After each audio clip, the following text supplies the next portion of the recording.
excited about this panel. First, I'll start off by introducing myself. My name is Brienne Garrett. I am a Forbes reporter and the editorial lead of our Forbes culture community.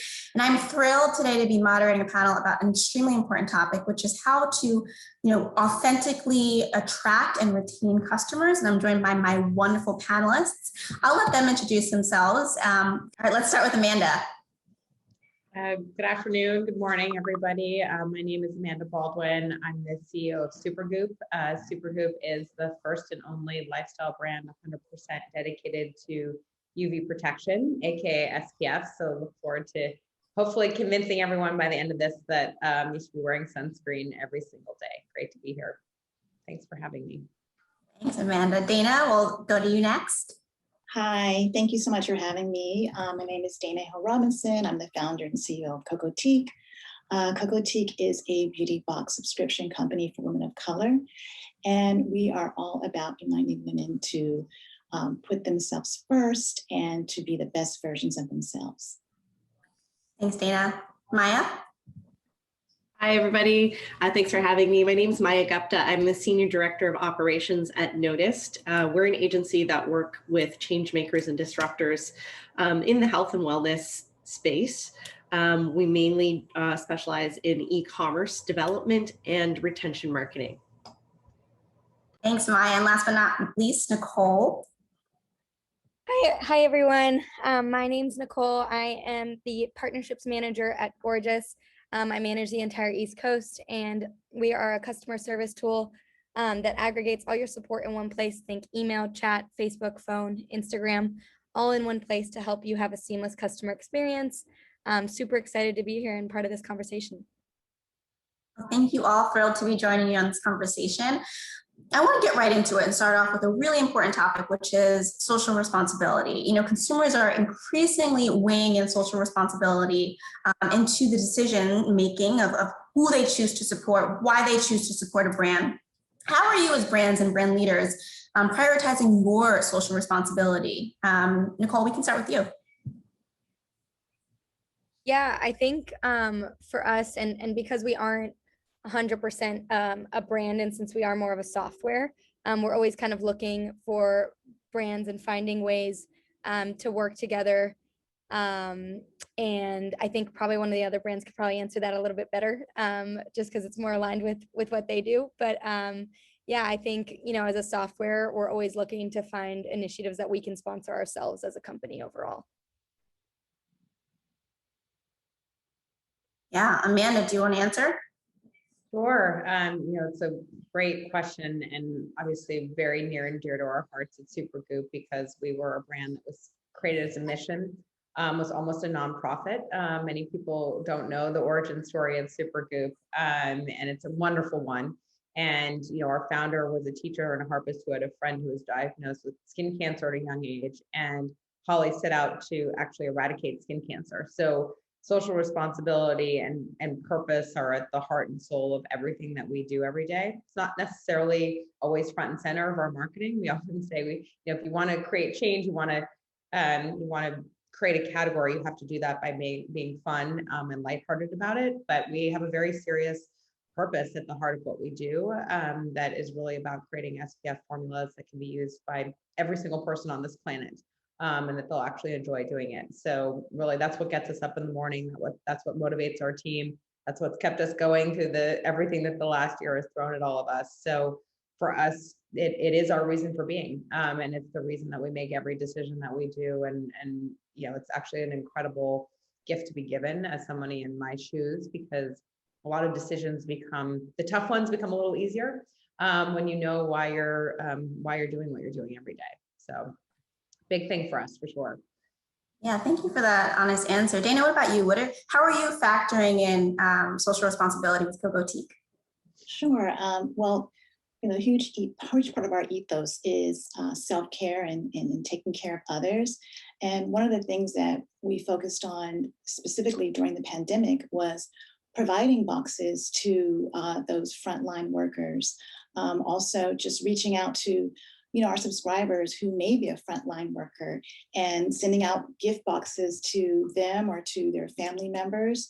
It was important for us to, just to make sure that we put social our social responsibility into the forefront. Thanks for that. Maya, I want to pivot to you. You know, you're in a unique situation. You're partnering with brands all the time. How are you factoring in social responsibility when determining who you're partnering with as well? That's a great question. I'll backtrack a little bit to your first question. And I think part of what we do at Noticed is we think about the internal customer and the external customer. The internal customer is who works for us. We are a vastly diverse agency. We're 60% female-led, or run, I should say. So we really need to listen to what our employees, what makes them tick, what's important to them. And we try to make sure that we work with brands that represent that as well. In our qualification processes where we're really taking a deeper look and we're really having to make some adjustments. So making sure that we're speaking to brands that are actually doing what we say we do, which is disrupting the industry. So do you as a brand have a mission? And what is that mission? How do you identify with that mission? How do you measure that mission? And what are you doing to make a difference in the world? So we started out kind of being like, we only want to do these types of missions. And I really don't think you can narrow it down. You really, in order to encourage people to make a difference and really empower communities, you need to kind of open that gate up and make sure that you're just focusing that, okay, you're doing something to make a change. And so that us as a brand, we really want to make, or I guess a brand as the agency, but us as an agency, we want to make sure we're supporting those brands in those missions. And then also to take it a step further, we're a retention marketing agency. We want to make sure that we're highlighting that when we speak to our brand's clients. Hope that answers your question. No, it answers it great. And thank you, because this idea of being mission driven is very interesting in these times, right? Like having a local impact, especially in the midst of the pandemic. So having to sort of adjust your mission driven strategies is really important right now. So thank you for bringing that up. When we talk about sort of strategies, and you mentioned something else, Maya, which is sort of effective retention, where do the priorities lie in where you go, how you go about as leaders of these brands retaining customers? Amanda, I want to start with you because obviously at the heart of your company is a really effective product that you put a lot of sort of pride into. So tell me about how that helps. Is it, sort of a means of effective retention? Yeah, I think that I'm a big believer that the best retention strategy you can have is to create a product that people want to come back to. So I think that, that's not to take away from the value of amazing emails and text messages and great customer service. And we pride ourselves on those things as well. But if you don't have a product that people, and especially something that you're using up and you need to come back to repurchase, that's what really has people stick with the brand. I think I saw something in the chat about love for Supergoop, so thank you for that. And I think that's what drives us is sort of figuring out how to create a product that somebody is going to say, I wasn't so sure about SPF, but then I found this particular product, and everybody seems to have one. It's not the same answer for everybody. This changed my behavior. Now daily SPF is part of my routine, is part of my health and wellness. This is a choice that I'm making and I'm going to stick with. So for us, that's really the first and foremost. I do also believe that brand storytelling and emotion does play into this. It's not a purely, product benefit discussion. But I think it's when you really have both that you create real magic. So I think people do fall in love with brands. They do have relationships with brands. And that goes from everything from how the package looks to what you might think of a Instagram feed to the social responsibility that a brand has. Like those are very, very important too. But I think they can't stand on their own if the product isn't fantastic. Thank you for that. Nicole, let's pivot to you. So obviously with a tech-driven company, retention and sort of personalization can often be a challenge. How are you aiming to sort of personalize and add storytelling elements into how you are retaining customers? Yeah, you picked on me at the right time. I actually wanted to chime in here because Supergoop is one of our long-standing customers. I'm super close with Christine. She's a gorgeous power user. And the idea behind retention is really around having, yes, an amazing product, but also good customer experience and being able to turn those negative experiences into a positive one. And that's what you can have with the power of good customer service. I think us at Gorgias as a technology, we also have to create an amazing product and be product forward so that we can retain our customers. I think it goes, every one of us has someone we have to report to, and in order to keep them happy, we have to provide them service as well. So that's kind of how we think about customer service and retention as a whole, because if you think about yourself eating at a restaurant and you have terrible service, probably not going to want to go back to that restaurant. I always like to use that example. That's how you can really retain someone. If you do wow them with that experience. And the way that we do it with our tool is we often recommend to brands is being there, this last year in the pandemic, when we lost a lot of that physical engagement, is being their skincare consultant, driving personalization through chat or through Instagram, or responding in a tone that actually feels more like a friend. That's how you can retain customers, because oftentimes they want to connect with not just the product, but actually the brand behind the product. So that's what we mean by personalization, is using elements behind the customer service team to actually train them more to be like a salesperson that you're actually engaging with in real life.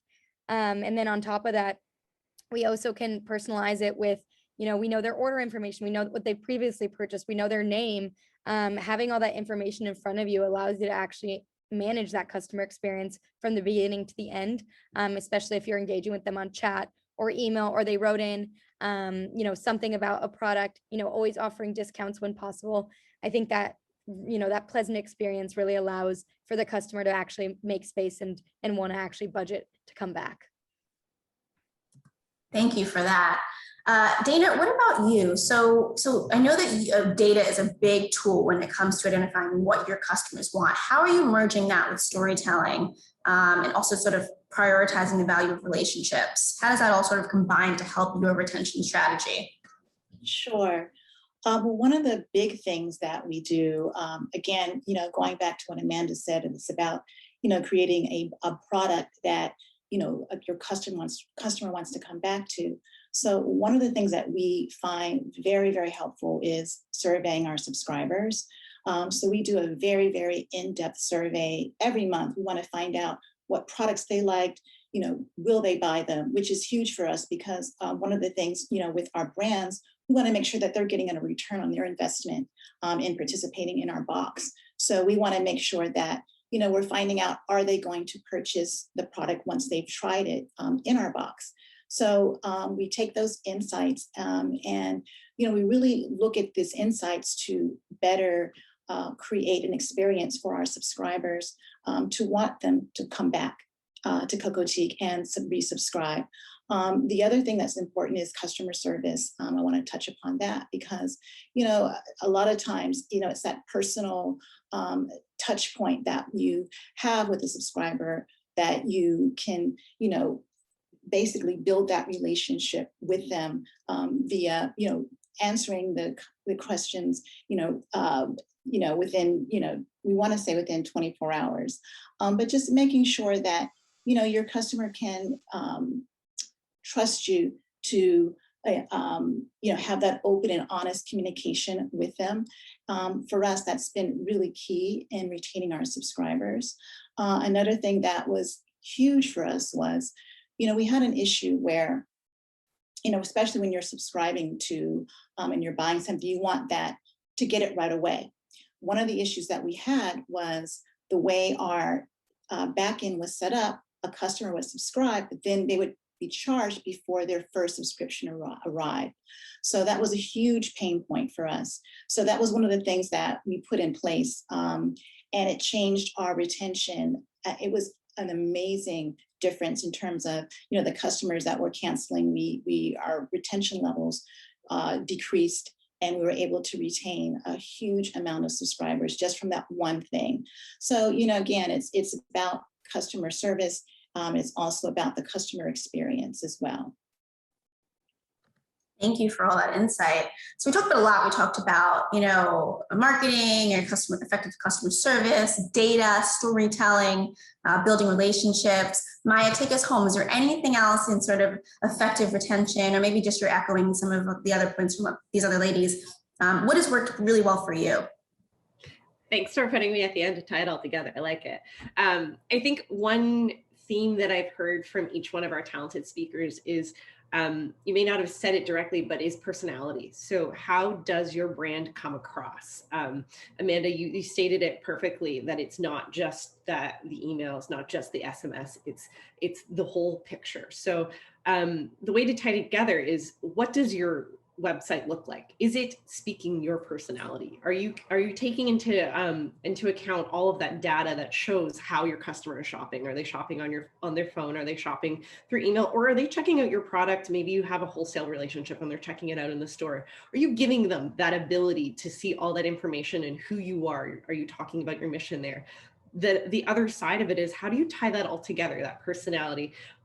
Your most direct communication is your one-to-one communication through SMS and email. So you have a direct spot in someone's home. So let's get them the right message. Let's look at those drip campaigns. Great, you can send a welcome email. You can send a you forgot this in your cart email, but what is the more personal email? Who is speaking to your customer? Could it be a text-based email that's coming from your CEO that's thanking you for purchasing that product? Could it be some sort of, also, we were finding great response rates with those text-based emails. Could it be a text-based email that's just reminding someone, hey, it's my CEO or it's the founder here reminding you that we've released a new product. We haven't heard from you in a while. We'd love for you to come back and check out our product and remind you. Those are the additional, there's the baseline drip campaigns that everybody has, but those are the additional touch points that really, I believe, set our clients apart from just the everyday thank you for shopping or welcome to the list, here's a 10% discount. It's those little extra elements. And then the other element that I wanted to tie in is recognizing the personality of your customers by actually segmenting and mining your list and making sure that you're not sending an email out to everybody. The health of your list depends on that, and the deliverability of your email depends on that. So if you're just sending it to everybody, your client's going to get mad. They're not going to like your personality anymore, and they're just going to unsubscribe and possibly move on to another product. So yeah, that's my tie in there. Just make sure, how are you speaking to that personality of your brand? I love that. Add personality right in there on the list of effective retention strategies. So I want to segue into, something that can often be hard to talk about, right?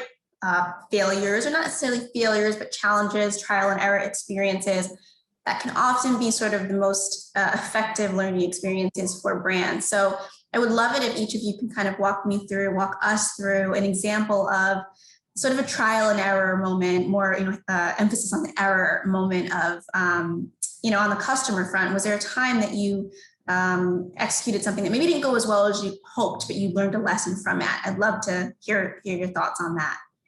Whoever wants to start, because I know this is a difficult thing to. I can kind of I can start.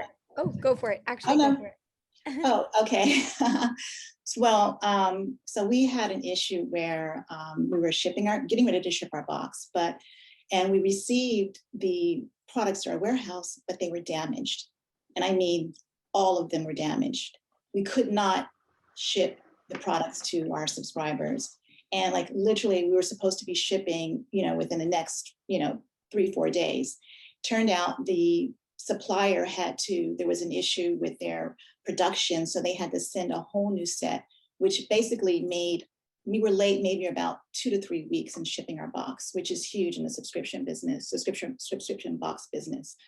But I was open and honest with our subscribers, sent an email, basically explaining what happened, and was able to circumvent what could have been a huge backlash just by being open and honest and just showing that we're human. These things happen. It wasn't something that happens it hadn't happened ever in the past. And it turned out to be, we were able to mitigate any, backlash from the subscribers, and it turned out fine. And we were late, but, we did ship, and when we did ship, they loved the products and we got through it. So I think, again, it's just going back to just being open and honest and not trying to hide behind a veil and just showing that you're human. And I think that goes a long way in building, authenticity and trust, with your customers.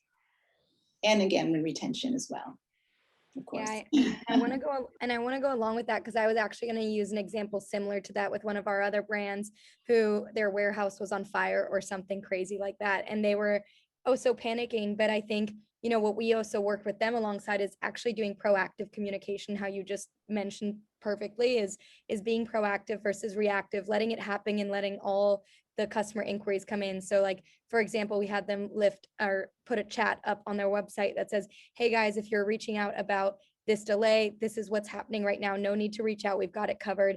And those are little wins where the customer's like, oh, great, they're already answering my question. I don't have to think about it. I don't have to follow up. They've got it handled, so that you're proactively managing expectations before you even have to receive tons of inbound about this problem and then potentially losing customers. Same thing goes for another brand. They were having tons of returns based on shoe size.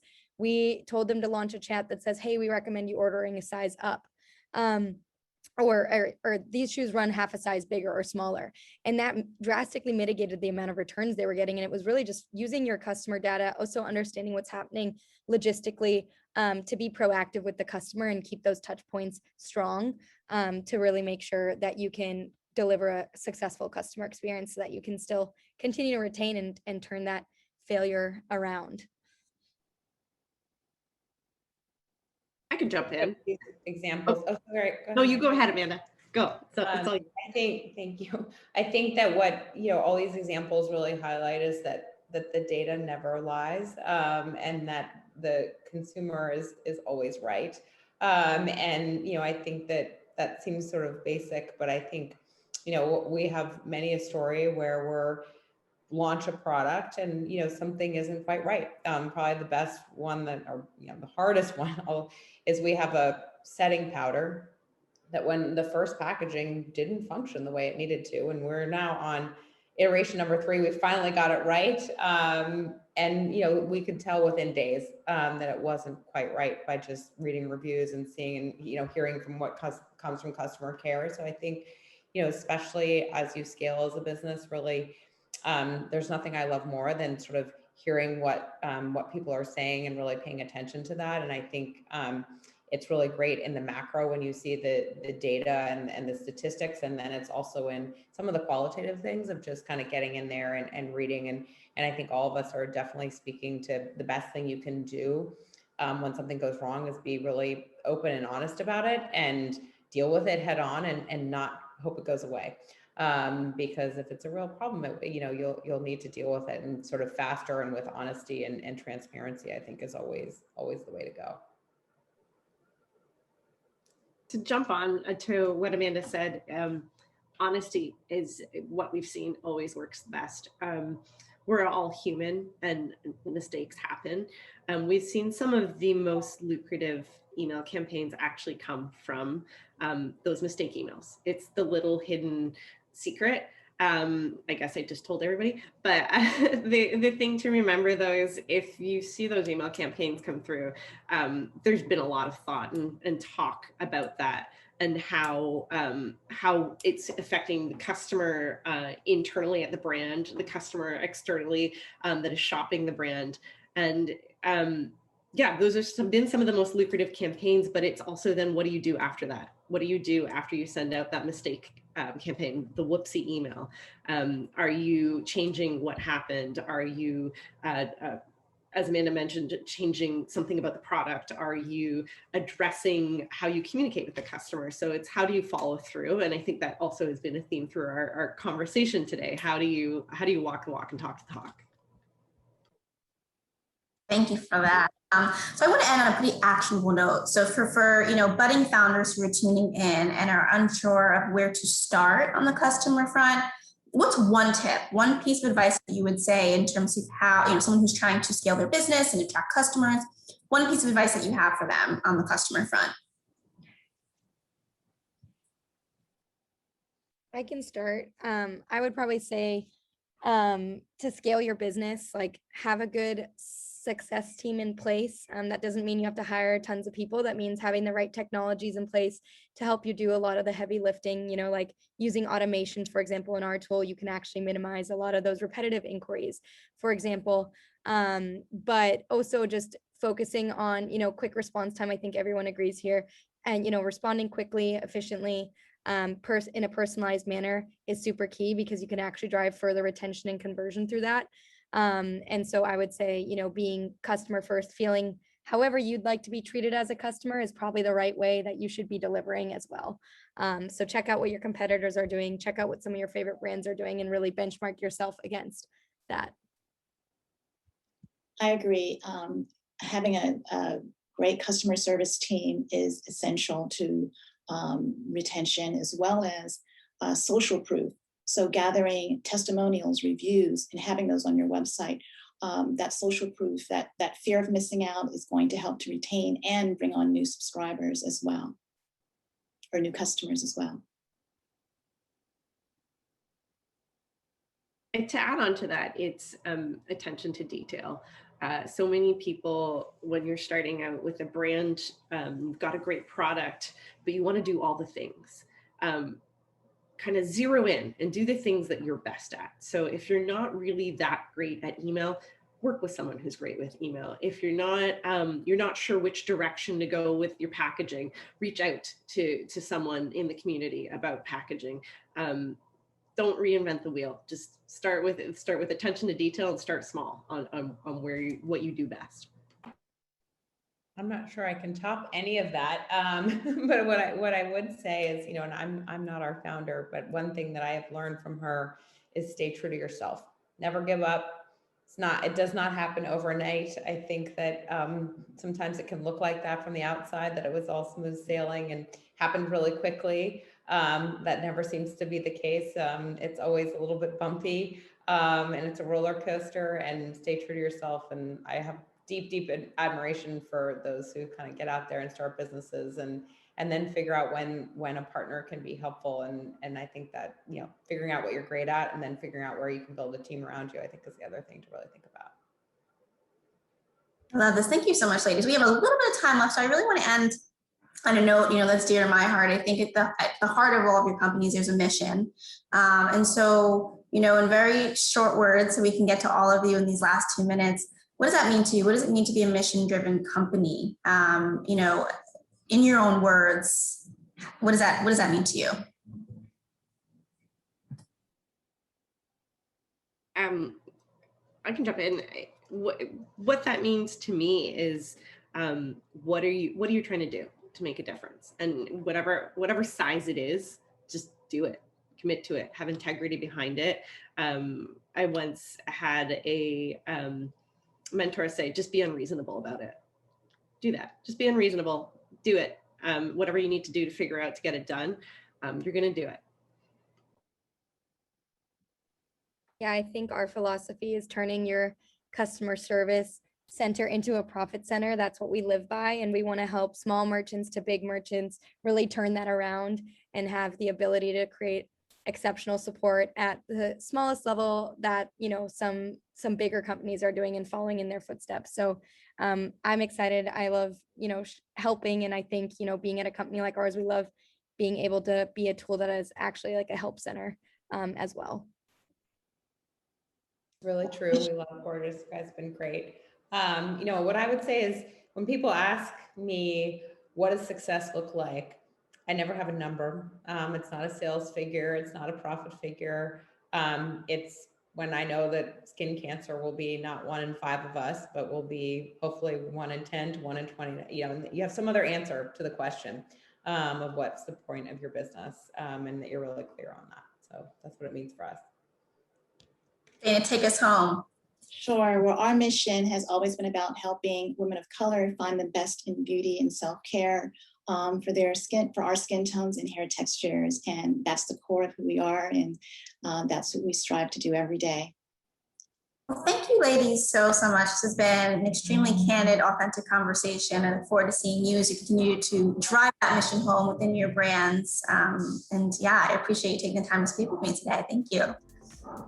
Thank you so much. Thank you.